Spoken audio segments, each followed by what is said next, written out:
नमस्कार, सत श्री अकाल, सलाम दोस्तों। मैं रोहित गुप्ता, मेरे यूट्यूब चैनल रोहित क्लासेस में आपका फिर से स्वागत है। दोस्तों, हम यहाँ आर्य कंपटीशन टाइम्स की पुस्तक मध्यकालीन भारतीय इतिहास जो UGC net paper second history के रिवीजन के लिए एक अति महत्वपूर्ण बुक है। दोस्तों, इसमें हम लोग मुग़ल सल्तनत पढ़ रहे थे जो कि चैप्टर नंबर 8 के अंतर्गत आता है दोस्तों। और इसका भाग जो है ये 11वां है। ठीक है, इससे पहले जो है हम लोगों ने भाग 10 तक वीडियो जो है यूट्यूब पर अपलोड कर दिया है। कृपया जिन लोगों ने अब तक उस वीडियो को नहीं देखा है वो प्लीज़ मेरे चैनल के प्लेलिस्ट में जाइए और इस वीडियो को देखिए और अपने पढ़ाई को आगे बढ़ाइए। ओके दोस्तों, तो चलिए वीडियो को स्टार्ट करने से पहले आप सभी लोगों से अनुरोध है कि प्लीज़ आप लोग मेरे इस वीडियो को लाइक करिए और चैनल को अब तक जिन्होंने सब्सक्राइब नहीं किया है दोस्तों वो प्लीज़ चैनल को सब्सक्राइब करके बेल आइकन प्रेस कर दे और शेयर करना आप लोग मत भूलिएगा। और एक बात दोस्तों, जिन लोगों को लगता है कि मैं वीडियो में बहुत स्लो बोल रहा हूं तो प्लीज़ वो चैनल के अपने यूट्यूब के सेटिंग में जाकर प्लेबैक स्पीड बटन को 1.5x या तो 2.0x कर ले ताकि आपको आपके अनुसार मेरी वॉइस मिल सके। ओके, चलिए आज का टॉपिक है दोस्तों हमारा मुग़ल कालीन शिक्षा। तो हम लोग इसी को देखते हैं, मुग़ल कालीन शिक्षा पढ़ते हैं। मुग़ल काल में शिक्षा का कोई पृथक विभाग नहीं था और ना ही उन्होंने व्यवस्थित रूप से शिक्षा की कोई योजना बनाई, लेकिन उन्होंने शिक्षा के महत्व को समझा और विद्वानों को संरक्षण भी दिया था। ठीक है, लड़कियों की शिक्षा की पृथक व्यवस्था नहीं थी। वे पाठशालाओं में लड़कों के साथ शिक्षा प्राप्त करती थी। ओके, आगे है दोस्तों।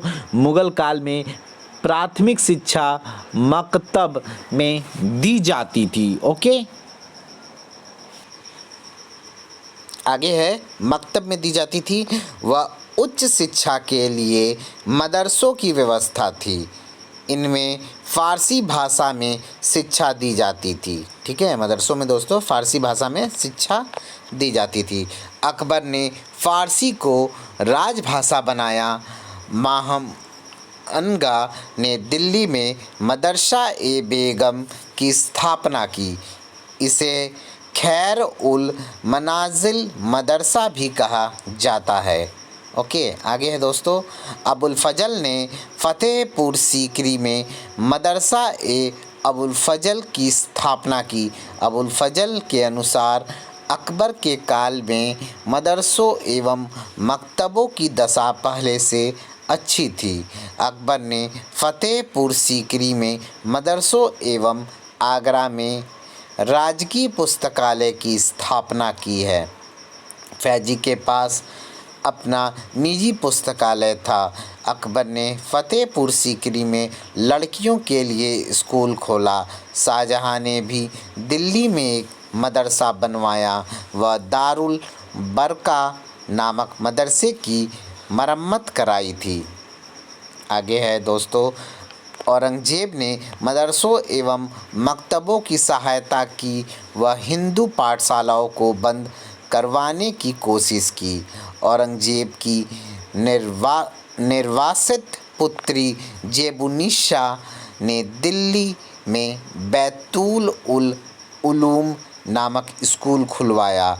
लखनऊ का फरहंगी महल मदरसा न्याय की शिक्षा के लिए तथा सियालकोट का मदरसा व्याकरण की शिक्षा के लिए प्रसिद्ध था। दिल्ली का शाह उल्लाह का स्कूल परंपरागत मान्यताओं की शिक्षा के लिए प्रसिद्ध था। बनारस हिंदू शिक्षा केंद्र का बड़ा केंद्र था। ट्रेवेनियर ने इसकी प्रशंसा की है। विषय देख लेते हैं दोस्तों। तर्क एवं दर्शन, उपाधि जो है फाजिल। धार्मिक शिक्षा आमिल और साहित्य शिक्षा जो था दोस्तों वह काबिल कहलाता था। ठीक है, काबिल की उपाधि थी उसकी। चलिए आगे देख लेते हैं दोस्तों। मुग़ल कालीन साहित्य। ठीक है, एक सेकेंड, इसको यहाँ लाते हैं थोड़ा। मुग़ल कालीन साहित्य, इसको हम लोग पढ़ते हैं। सतीश चंद्र ने गुप्त काल के बाद मुग़ल काल को संस्कृति एवं साहित्य के क्षेत्र में प्रगति के कारण दूसरा स्वर्ण काल यानी शास्त्रीय काल माना है। मुगल काल फारसी काव्य का ग्रीष्म काल कहा जाता है। मुगल काल में इतिहास लेखन का उद्देश्य कारण परिस्थितियों एवं प्रक्रियाओं की जांच करते हुए अतीत की घटनाओं, कृत्यों, युद्धों, अभियानों और दरबारों के घटना चक्र को अनुक्रम में प्रस्तुत करना था। इतिहास को नैतिक शिक्षा प्राप्त करने का मुख्य स्रोत माना जाता था तथा इतिहास में जो घटित होता था उसके लिए अंतिम रूप से ईश्वर को ही उत्तरदायी माना जाता था। ठीक है, आगे है दोस्तों बाबर एवं हुमायूं, इनके बारे में देख लेते हैं थोड़ा, मतलब इनके समय शिक्षा क्या थी। मिर्ज़ा हैदर दोगलत यानी बाबर का ममेरा भाई की तारीख़ रसीदी में बाबर के अंतिम दिनों एवं कन्नौज युद्ध का वर्णन है। ख्वांद अमीर या खोंदा मीर का वास्तविक नाम जो है ग्यासुद्दीन था। इसका जन्म जो है 1475 ईस्वी में क्षमा करिएगा दोस्तों, हेरात में हुआ। कहाँ हुआ था? हेरात में। इसकी प्रमुख पुस्तकें हैं दोस्तों, पहला खुलासत उल अखबार या मुस्लिम जगत का इतिहास है, खुलासत उल अखबार। दूसरा है दस्तूर उल वज़ूरा और तीसरा है दोस्तों हबीब उस सियार। इसकी रचना जो है बाबर के समय में भारत में की गई, हबीब उस सियार की रचना। चौथा है कानून ए हुमायूनी, इसको हुमायूं नामा भी कहा जाता है क्योंकि इसमें हुमायूं कालीन कानूनों का संग्रह है। इसमें हुमायूं का खगोल व ज्योतिष शास्त्र के प्रति लगाव बताया गया है। खोंदा मीर को मृत्यु के बाद दिल्ली में निज़ामुद्दीन औलिया व अमीर खुसरो की कब्र के पास दफनाया गया। खोंदा मीर को हुमायूं ने अमीर ए अखबार की उपाधि दी थी। खोंदा मीर ने हुमायूं की तुलना सिकंदर से की है और उसे सिकंदर ए आजम व खुदा का साया बताया है। अकबर अकबर के समय देखते हैं। फैजी सरहिंदी ने तारीख़ हुमायूं शाही एवं हालात ए असद बेग की रचना की। ठीक है, इन लोग के समय दोस्तों जो रचना हुआ है वही है। इसमें हुमायूं नामा की रचना बाबर की पुत्री व हिंदाल की सगी बहन गुलबदन बेगम ने बादशाह अकबर के आदेश पर फ़ारसी भाषा में की। इसकी एकमात्र पांडुलिपि लंदन के ब्रिटिश म्यूजियम में संग्रहित है। गुलबदन बेगम के हुमायूं नामा से इस तथ्य की जानकारी मिलती है कि हुमायूं ने कामरान को समझाने के लिए खानज़ादा बेगम को भेजा था। ठीक है, देखिए तथ्य को क्या हम पढ़ रहे थे, कथ्य पर भी कहाँ है। आगे है दोस्तों जौहर आफ्ताबची हुमायूं का घरेलू नौकर था। इसने अकबर के कहने पर 1587 ईस्वी में तारीख़ हुमायूनी की रचना की। इसे तज़किरात उल वाक़ियात, तारीख़ हुमायूं शाही व तारीख़ जवाहिर शाही भी कहा जाता है। इसकी रचना का उद्देश्य अबुल फजल को अकबरनामा लिखने में मदद देना था। ठीक है, आगे मदद देना था। आगे है दोस्तों, हाँ यहाँ पे है तज़कीर ए हुमायूं व अकबर का लेखक बायजिद बयाद था। ठीक है दोस्तों, थोड़ा सा प्रिंट जो है थोड़ा धुंधला है क्योंकि बुक में ही ऐसा था। ठीक है, बहुत ही हल्का था तो उसी हिसाब से आया है। ठीक है, मिनिमाइज़ बड़ा करने पर ही ऐसा, फिर भी ठीक है, आप लोग एडजस्ट कर लीजिएगा। ठीक है, एक बार और इसे पढ़ देते हैं। चलिए एक बार और इससे पढ़ देते हैं। क्या था हमारा दोस्तों? तज़कीर-ए-हुमायूं व अकबर का लेखक बायज़ीद बयात था। वह शाही रसोई का प्रबंधक था। यह किताब अबुल फ़ज़ल के इस्तेमाल के लिए लिखी गई थी। अबुल फ़ज़ल की हत्या के बाद इनायत उल्लाह अकबर के दरबारी इतिहासकार बने। उसने तकमील-ए-अकबर नाम की रचना की। यह अकबर नामा का पूरक ग्रंथ है। इसमें 1602 से 1605 ईस्वी तक का अकबर के समय का इतिहास है। आगे है दोस्तों, अब्दुल हक देहलवी द्वारा 1596 ईस्वी से 97 ईस्वी में लिखित तारीख़-ए-हक़ी में अकबर की धार्मिक नीति की कड़ी आलोचना की गई है। अब्दुल हक देहलवी एक धार्मिक नेता थे। उनकी कृति अख़बार उल अख़यार में भारत के प्रमुख सूफ़ी संतों की जीवनी है। अब्दुल हक के पुत्र नूर उल हक ने जुबादल उल तवारीख़ क्षमा करिएगा दोस्तों, फेस्टिवल सीज़न है तो थोड़ा सा साउंड ज़्यादा आ रहा है, पीछे बाइक वगैरह ज़्यादा आ रहे थे, इस वजह से दिक्कत है। चलिए एक बार इस लाइन को फिर से पढ़ देते हैं, हालांकि थोड़ा सा गलती हो गया इसमें। एक बार फिर से इसको पढ़ते हैं दोस्तों। अब्दुल हक के पुत्र नूर उल हक ने जुबादत उल तवारीख़ की रचना की, जिसमें जहांगीर के राज्यारोहण तक भारत में मुस्लिम इतिहास का वर्णन है। ठीक है, क्षमा करिएगा दोस्तों। चलिए आगे। अब्दुल कादिर बदायूनी ने अकबर के शासन के अंतिम दिनों में 1595 ईस्वी में मुंतखब उल तवारीख़ की रचना की, जिसमें सुबुक्तगीन से लेकर अकबर के शासन के 40 वर्ष तक का इतिहास है। मोहसिन फ़नी ने दाबिस्तान-ए-मज़ाहिब की रचना की, जिसमें फ़तेहपुर सीकरी के इबादत खाने से अकबर द्वारा आयोजित धार्मिक वाद विवादों एवं दीन-ए-इलाही के मूलभूत सिद्धांतों का वर्णन है। मीर अलाउद्दौला कज़वीनी द्वारा लिखित नफ़ाइस उल मासिर अकबर के समय की प्रथम ऐतिहासिक पुस्तक है। आगे दोस्तों, रुकात-ए-अबुल फ़ज़ल में अबुल फ़ज़ल द्वारा अपने रिश्तेदारों, मित्रों व राजकुमार को लिखे पत्र हैं।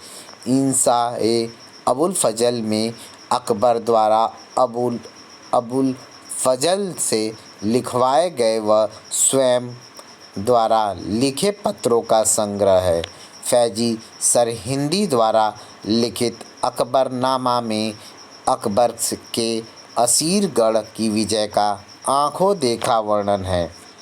अकबरनामा को अबुल फ़ज़ल ने गुलाब बाग की संज्ञा दी है। इसके 3 भाग हैं एवं तीसरा भाग आईने अकबरी है। आईने अकबरी के 5 भाग हैं। आईने अकबरी के 5वें भाग में अबुल फ़ज़ल की आत्मकथा है। ठीक है, आत्मकथा है। आगे है दोस्तों, अकबरनामा लिखने में 7 वर्ष लगे। अकबरनामा का अंग्रेजी अनुवाद हेनरी बेवरिज ने तथा आईने अकबरी का अंग्रेजी अनुवाद हेनरी ब्लॉकमैन एवं H.S. जेरेंट ने किया था। अबुल फ़ज़ल ने अमेरिका की खोज का उल्लेख किया है। अबुल फ़ज़ल ने अकबर के दरबार में 59 श्रेष्ठ कवियों का उल्लेख किया है। इनमें फ़ैज़ी नज़ीरी अब्दुल रहीम खान उतबी, गिजाली एवं अबुल फजल प्रमुख थे। ओके, आगे है दोस्तों, फैजी अकबर का राजकवि था, वह अबुल फजल का भाई था। अकबर ने अनुवाद विभाग की स्थापना की एवं फैजी को अनुवाद विभाग का अध्यक्ष बनाया। अकबर ने फैजी को मलिक उस शुअरा की उपाधि दी थी।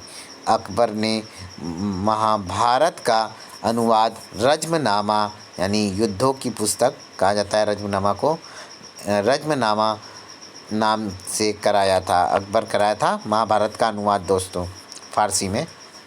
आगे यह अनुवाद जो है मुल्ला शेरी, नकीब खां, सुल्तान हाजी और बदायूनी ने किया। यह अनुवाद फैजी के निरीक्षण में संपन्न हुआ था। रज्मनामा का अर्थ होता है दोस्तों युद्धों की पुस्तक।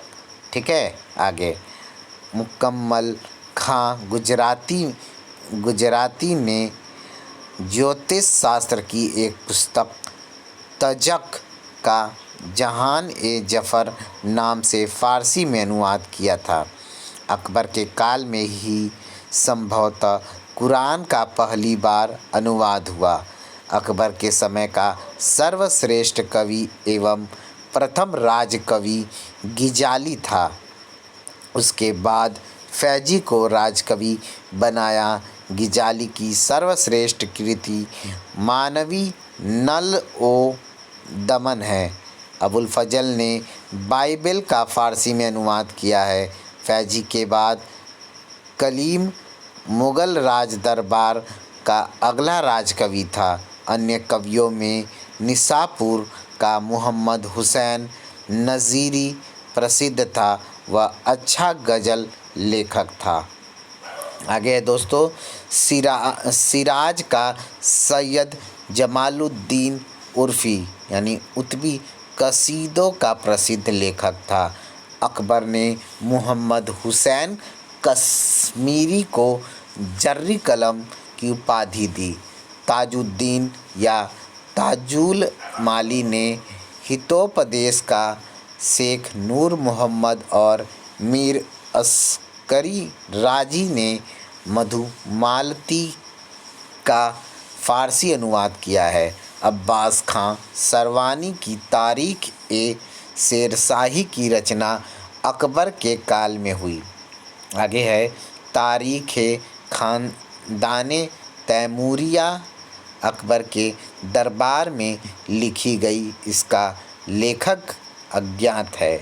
जहांगीर देख लेते हैं दोस्तों क्या है। जहांगीर की फ़ारसी में लिखी आत्मकथा तुजुके जहांगीरी में जहांगीर ने अपने शासन के प्रथम 12 वर्षों का इतिहास अपने हाथों से लिखा। बाद का 19वें वर्ष तक का इतिहास जो है मोतमीद खां ने लिखा है। किसने? मोतमीद खां ने लिखा है। मोहम्मद हादी ने इसे अंतिम रूप से पूरा किया। मोहम्मद हादी ने जहांगीर के काल का वर्णन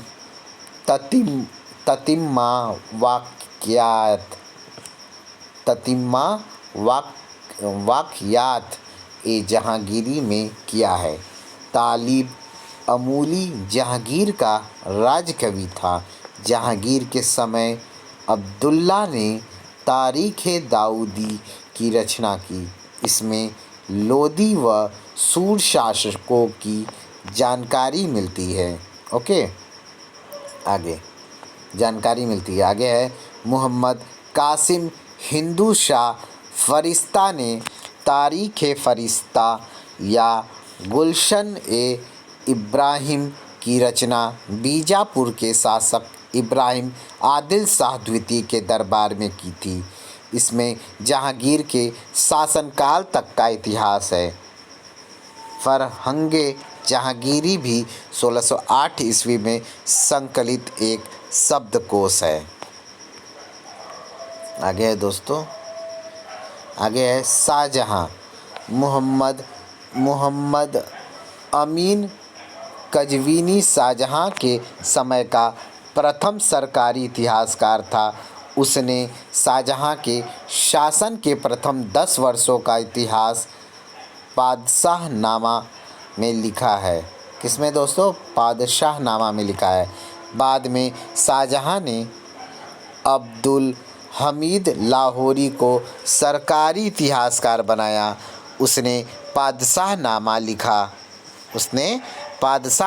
लिखा जिसे मोहम्मद वारिस ने अंतिम रूप से पूरा किया।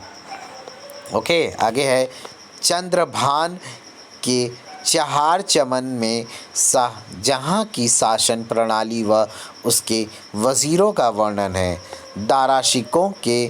दाराशिकों ने उपनिषद, भगवत गीता और योग वशिष्ठ का फारसी में अनुवाद किया। आगे है दोस्तों, आगे है श्री कृष्ण मिश्र द्वारा 11वीं शताब्दी में लिखित संस्कृत नाटक प्रबोध चंद्रोदय का दारा सिंह के मुंशी बनवारी दास वली ने गुलजारे हाल नाम से फारसी भाषा में अनुवाद किया। शाहजहां के समय रामायण का फारसी अनुवाद इबुन हरकरण ने किया है। फैजी के बाद अबू तालिब, जिसे हम कलीम भी कहते थे, अबू तालिब को मुग़ल राज दरबार का अगला राजकवि था जिसे शाहजहां ने नियुक्त किया था। कलीम ने शाहजहां के समय साक़ीनामा, मसनवियों और कसीदों की रचना की। कलीम के बाद जगन्नाथ को राजकवि बनाया। आगे दोस्तों, औरंगजेब। मिर्ज़ा मोहम्मद काजिम औरंगजेब के समय प्रथम व अंतिम सरकारी इतिहासकार था। उसने आलमगीर नामा में औरंगजेब के शासन के प्रथम 21 वर्षों का इतिहास लिखा है। बाद में औरंगजेब ने राज्य में समकालीन इतिहास लेखन पर रोक लगा दी। आगे है, लेकिन मोहम्मद हाशिम उर्फ खफ़ी खां ने गुप्त रूप से औरंगजेब का इतिहास मुंतखब लुबाब में लिखा। इसमें बाबर के समय से लेकर मोहम्मद शाह रंगीला के समय 1733 ईस्वी तक का समग्र व वस्तुनिष्ठ इतिहास लिखा है। मोहम्मद हाशिम को खफ़ी खां की उपाधि मोहम्मद शाह रंगीला ने इसलिए दी कि उसने इस बहुमूल्य पुस्तक को लंबे समय तक छुपाए रखा। आगे है दोस्तों, अकील खां राजी ने 1650 ईस्वी से 1663 ईस्वी तक का इतिहास जफ़रनामा-ए-आलमगीरी में लिखा। मीर मुहम्मद मासूम ने तारीख़-ए-शाहशुजा लिखा है। भीमसेन के नुस्ख़ा-ए-दिलकुशा में औरंगजेब के शासनकाल में दक्षिण की जानकारी मिलती है। ईसर दासनागर की फुतूहात-ए-आलमगीरी में राजपूताना व मालवा में औरंगजेब के काल की घटनाओं की जानकारी मिलती है। इसमें मारवाड़ के राठौड़ों के साथ औरंगजेब के संबंधों का वर्णन है। औरंगजेब के काल में मोहम्मद साकी मुस्ताद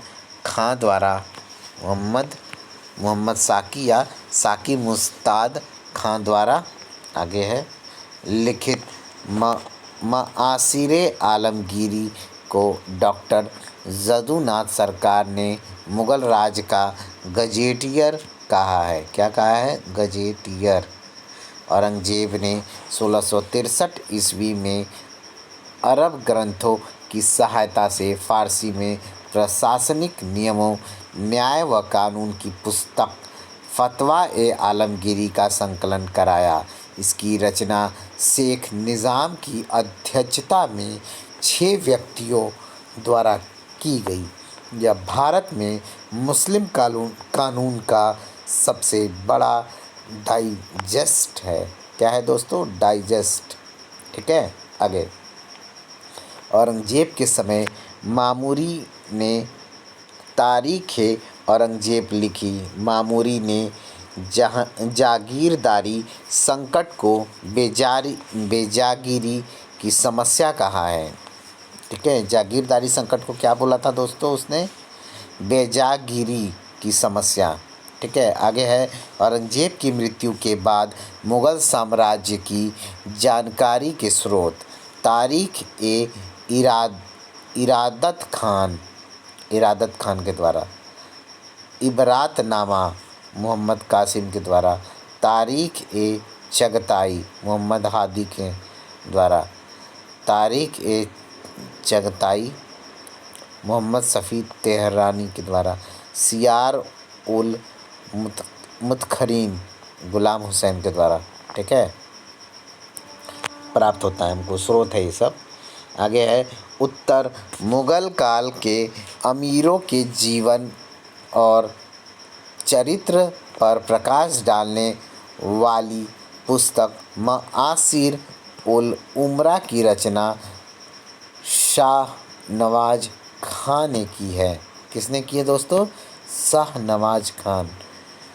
औरंगजेब की पुत्री जैबुन्निसा एक कवित्री थीं। उसने दीवान ए मखफ़ी की रचना की। सुजा नारायण भंडारी द्वारा लिखित खुलासत उत तवारीख़ में महाभारत काल से लेकर औरंगजेब की मृत्यु तक का इतिहास संक्षिप्त रूप में दिया गया है। इसमें औरंगजेब के काल की आर्थिक स्थिति, व्यापार में बीमा प्रणाली, राज्यों की भौगोलिक सीमाओं व व्यापारिक मार्गों का जिक्र है। मुग़ल काल के इतिहास पर वृंदावन दास ने लुब्बत तवारीख़ लिखी। टेकचंद बहार ने वृहत फ़ारसी शब्दकोश बहार ए आजम की रचना की। संस्कृत एवं हिंदी साहित्य। पद्मावत व मृगावत नामक 2 श्रेष्ठ हिंदी ग्रंथों की रचना हुई। मलिक मुहम्मद जायसी का अवधी भाषा में लिखित पद्मावत 1540 ईस्वी हिंदी का प्रथम ग्रंथ माना जाता है। अवधी हिंदी की उपबोली है। अकबर के काल में जैन विद्वान पदम शंकर ने सर्वप्रथम फ़ारसी संस्कृत का शब्दकोश फ़ारसी प्रकाश नाम से तैयार किया। अकबर ने संस्कृत में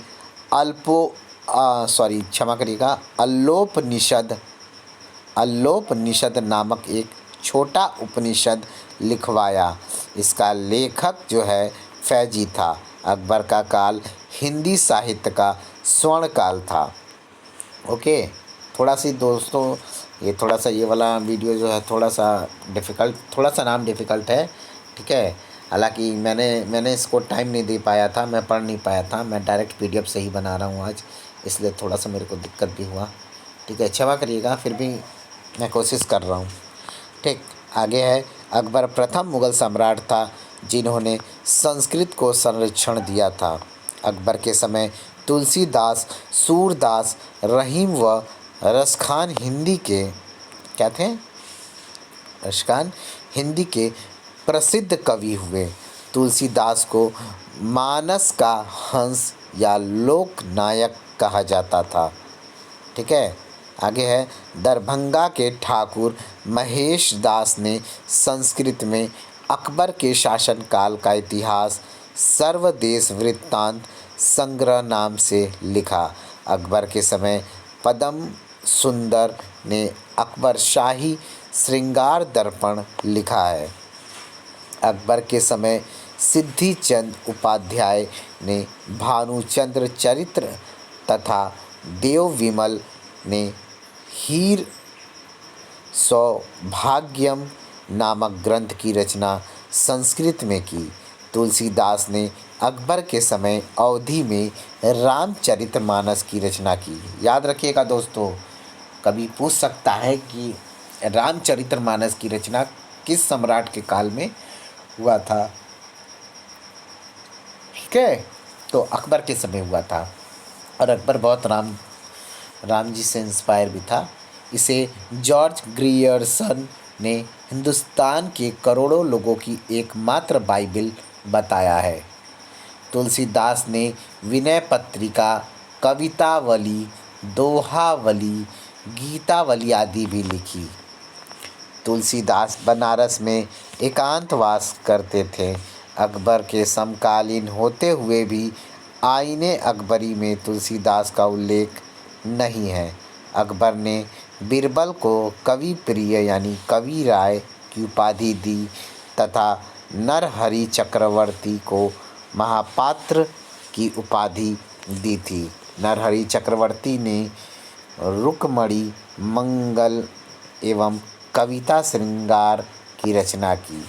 जहांगीर वृक्षराज, राजा सूरज सिंह, जगत रूप गोसाई, राम मनोहर लाल, बिशन दास आदि जहांगीर के समय प्रमुख हिंदी कवि थे।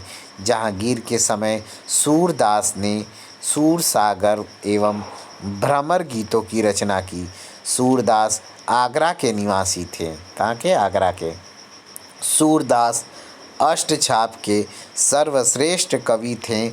अष्टछाप कृष्ण भक्ति के मुख्य प्रवर्तक बल्बाचार्य के 8 प्रमुख अनुयायी थे।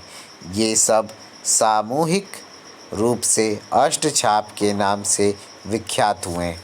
ओके, आगे है अष्टछाप के अन्य कवियों में रास पंचाध्यायी के रचयिता।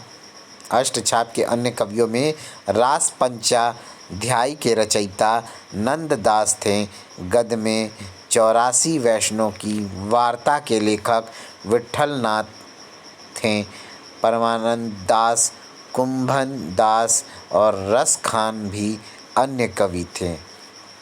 आगे दोस्तों, विद्वानों का मानना है कि सूरदास ने कुल 1.25 लाख पदों की रचना की, किंतु इनमें से 10,000 पद ही उपलब्ध हैं। जहांगीर के समय का श्रेष्ठ कवि केशव दास था। केशव दास वीर सिंह बुंदेला के दरबार में था। केशव दास ने जहांगीर चंद्रिका, वीर सिंह देवचरित्र और कवि प्रिया नामक ग्रंथ लिखे। केशव दास को कठिन काव्य का प्रेत कहा जाता है।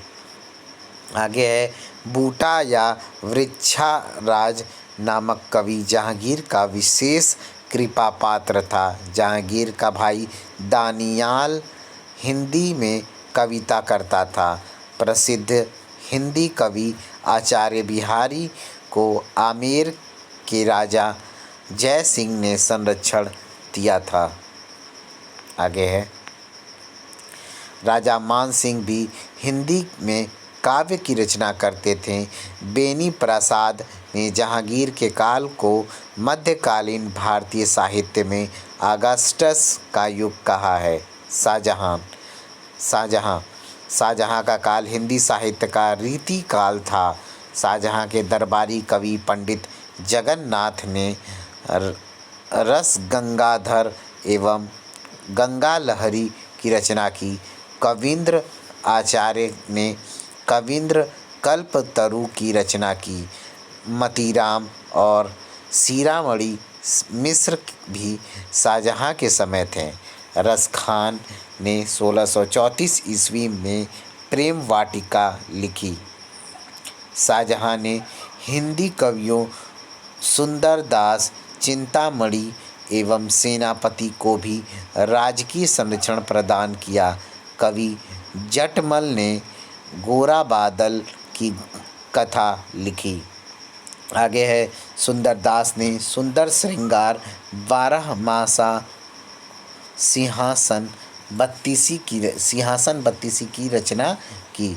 सुंदरदास को शाहजहां ने महाकवि राय की उपाधि दी थी। रीतिकालीन कवि सेनापति ने कवित रत्नाकर की रचना की है। सेनापति को 17वीं सदी का वर्ड्सवर्थ कहा जाता था। ठीक है, अंग्रेजी कवि थे वर्ड्सवर्थ। आगे शाहजहाँ के दरबार में संस्कृत कवि बंशीधर मिश्र एवं हरि नारायण मिश्र थे। 1641 ईस्वी में बनारसी दास नामक आगरा के व्यापारी ने ब्रज भाषा में अर्ध कथानक नामक आत्मकथा लिखी, जिसमें छोटे व्यापारियों की जानकारी मिलती है। औरंगजेब की प्रशंसा में अजीत सिंह ने गुणसार प्रशस्ति की रचना की। आगे है जफर जटली, औरंगजेब के समय प्रसिद्ध व्यंग्यकार था। क्षेत्रीय साहित्य देख लेते हैं। बंगाल के कृष्णदास कविराज ने चैतन्य चरितामृत की रचना की। वे इस युग के सबसे प्रसिद्ध वैष्णव लेखक थे। वृंदावन दास की चैतन्य भागवत चैतन्य महाप्रभु के जीवन की प्रामाणिक रचना है। जयानंद व त्रिलोचन दास ने भी चैतन्य देव की लोकप्रिय जीवनी चैतन्य मंगल लिखी।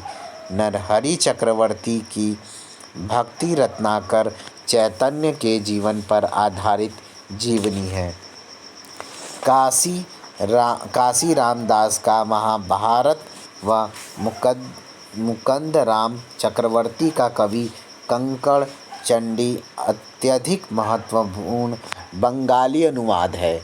प्रोफेसर कोवेल ने मुकुंद राम को बंगाल का साहित्यिक केकड़ा कहा है। आगे है औरंगजेब के समय मिर्जा खान इब्न फर-अल-दीन ने अवधी बोली में तुहफात उल हिंद नामक विशाल शब्दकोश की रचना की। आगे है अनुदित पुस्तकें। अकबर ने अनुवाद विभाग की स्थापना की। फैजी अनुवाद विभाग के अध्यक्ष एवं अब्दुल रहीम खाना उपाध्यक्ष थे। महाभारत, रज़्मनामा, मुल्लाशेरी, नकीब खां बदायूनी, शेख सुल्तान हाजी फैजी के निर्देशन में महाभारत का अनुवाद हुआ है। रामायण बदायूनी, नकीब खां, शेख सुल्तान और फैजी। अथर्ववेद हाजी इब्राहिम सरहिंदी, इसे बदायूनी ने प्रारंभ किया। लीलावती, नल दमयंती और वेदांत योग वशिष्ठ जो है दोस्तों वह फैजी के समय ही हुआ है। ठीक है, पुस्तक। आगे है दोस्तों भागवत पुराण जो है वह राजा टोडरमल के समय। हरिवंश पुराण जो है वो मौलाना सैरी के समय।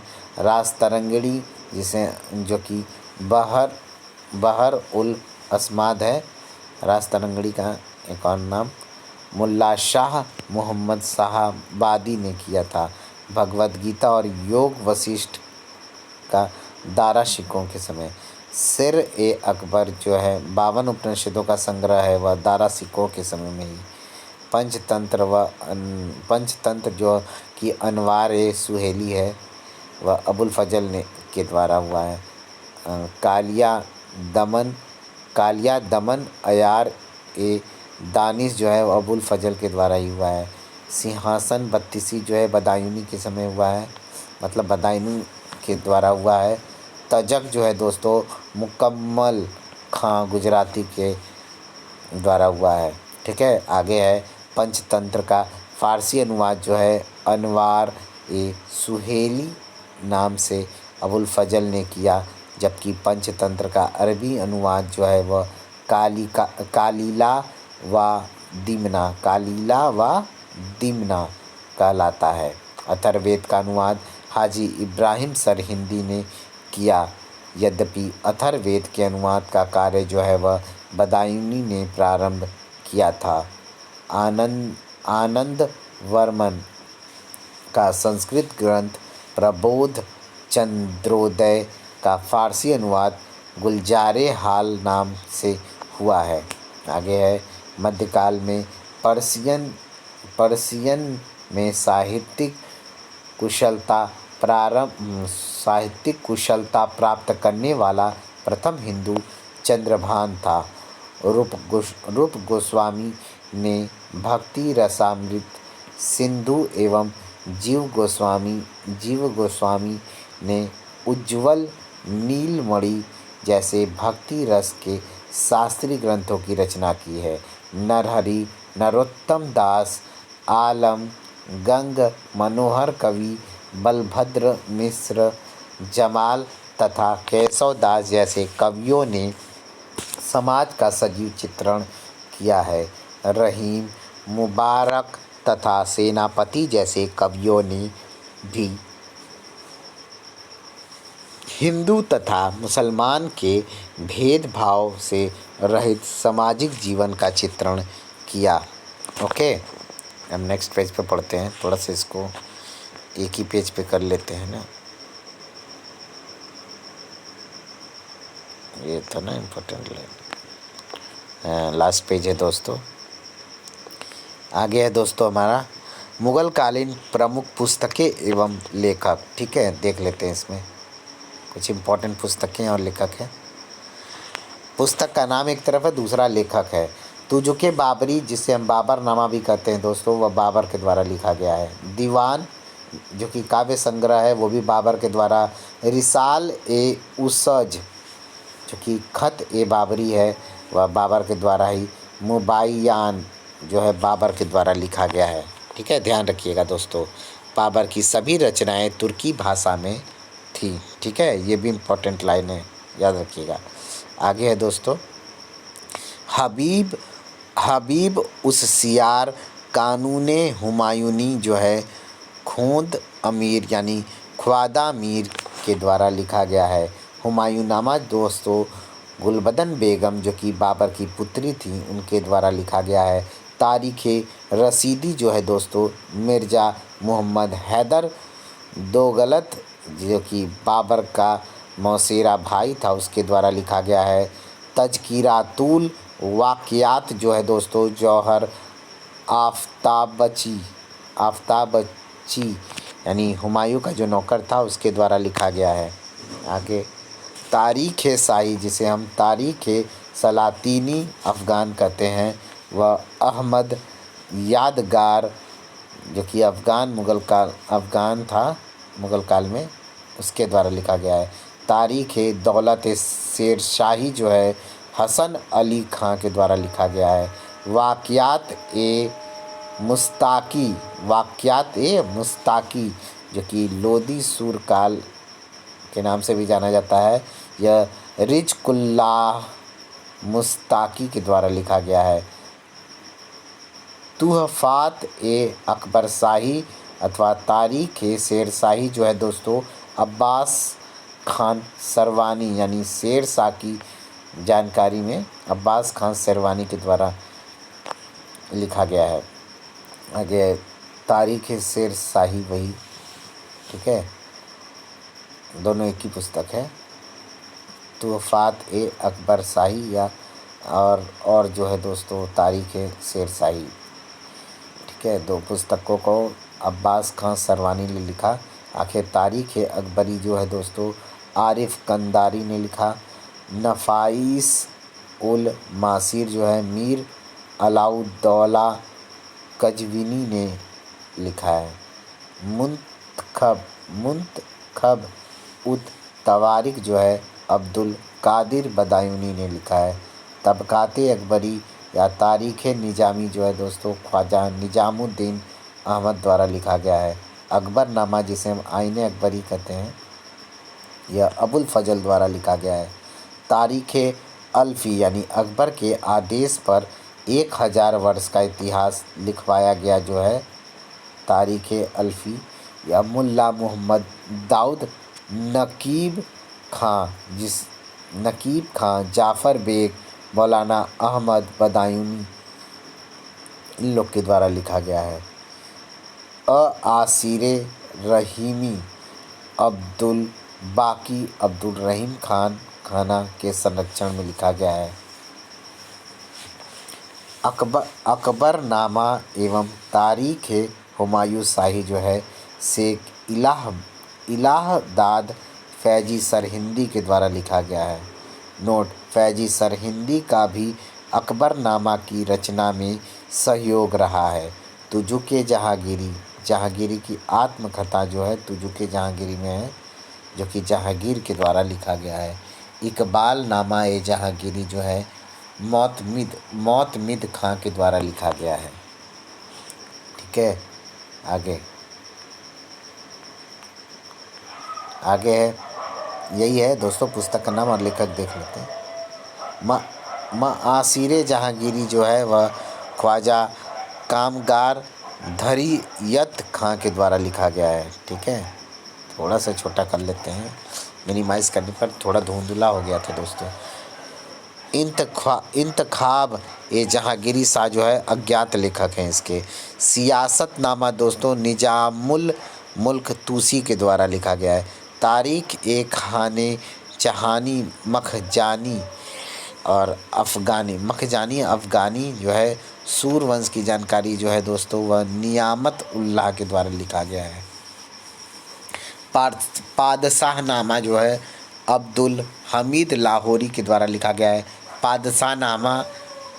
पादशाहनामा मोहम्मद अमीन कज़विनी के द्वारा भी, पादशाहनामा मोहम्मद वारिस के द्वारा भी लिखा गया है।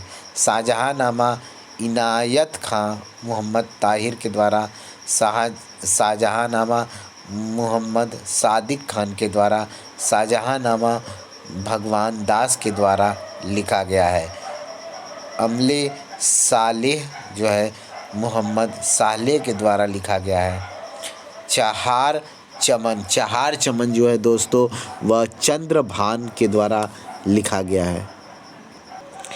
आगे है दोस्तों जुबदातुल तवारिख जो है नूरुल हक के द्वारा, वाक़ियात जो है असद बेग के द्वारा, तारीख़ ए फ़रिश्ता जिसे हम गुलशन ए इब्राहिमी कहते हैं पुस्तक का नाम, मोहम्मद कासिम हिंदू शाह जिसे हम फ़रिश्ता कहते थे उसके द्वारा लिखा गया है।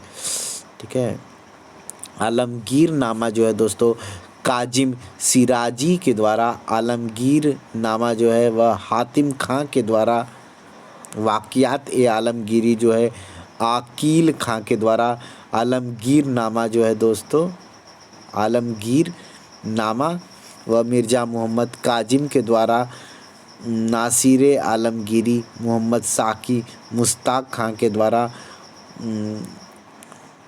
फुतहात ए आलमगीरी ईश्वर दास नागर के द्वारा, नुस्खा ए दिलकुशा भीमसेन सक्सेना बुरहानपुरी के द्वारा लिखा गया है। ओके, आगे है खुलासत उत तवारिख जो है सूरज नारायण भंडारी के द्वारा लिखा गया है। मुंतखब उल लुबाब जो है खफ़ी खां मोहम्मद हासिम के द्वारा लिखा गया है। मज्म उल बहरीन जो है दारा सिकों के द्वारा लिखा गया है। सियारुल मुतखरीन जो है दोस्तों गुलाम हुसैन जो कि उत्तर मुग़ल काल में थे उनके द्वारा लिखा गया है। ठीक है, आगे है अकबर के समय फ़ारसी प्रकाश नामक प्रथम संस्कृत फ़ारसी शब्दकोश की रचना की गई। पद सुंदर ने अकबर के समय अकबर शाही श्रृंगार दर्पण, जैन आचार्य सिद्ध चंद्र उपाध्याय ने भानुचंद्र रचित, देव विमल ने हीरा सुभाग्यम एवं कृपाकोश नामक संस्कृत ग्रंथों की रचना की है। जहांगीर के समय जगन्नाथ ने चित्र मीमांसा खंडन एवं आसफ विजय नामक संस्कृत ग्रंथों की रचना की। ओके, और चतुर्भुज का रसकल्पद्रुम औरंगजेब के मामा शाइस्ता खां को समर्पित है, जो संस्कृत में लिखा गया है। ओके, तो इस प्रकार से दोस्तों हमारा यह वीडियो समाप्त होता है। ओके, हम लोगों का ये टॉपिक जो है यहीं पर समाप्त होता है। वीडियो ज़्यादा लंबा ना हो जाए इसलिए हम टॉपिक को यहीं पे समाप्त करते हैं, और आगे जो है हम लोग नेक्स्ट वीडियो में अब हम लोग पढ़ेंगे। Okay, thank you for watching. मिलते हैं नेक्स्ट वीडियो में दोस्तों। प्लीज़ वीडियो को आप लोग लाइक कर दीजिएगा, और चैनल को अब तक जिन्होंने सब्सक्राइब नहीं किया है वो प्लीज़ दोस्तों चैनल को सब्सक्राइब करके बेल आइकन प्रेस कर दीजिएगा, ताकि आने वाले वीडियोस जो है आप लोगों को सही टाइम पर मिल सके। Okay, thank you for watching. मिलते हैं नेक्स्ट वीडियो में। Good night, take care, bye bye दोस्तों। प्लीज़ खूब पढ़ते रहिए और बढ़ते रहिए दोस्तों।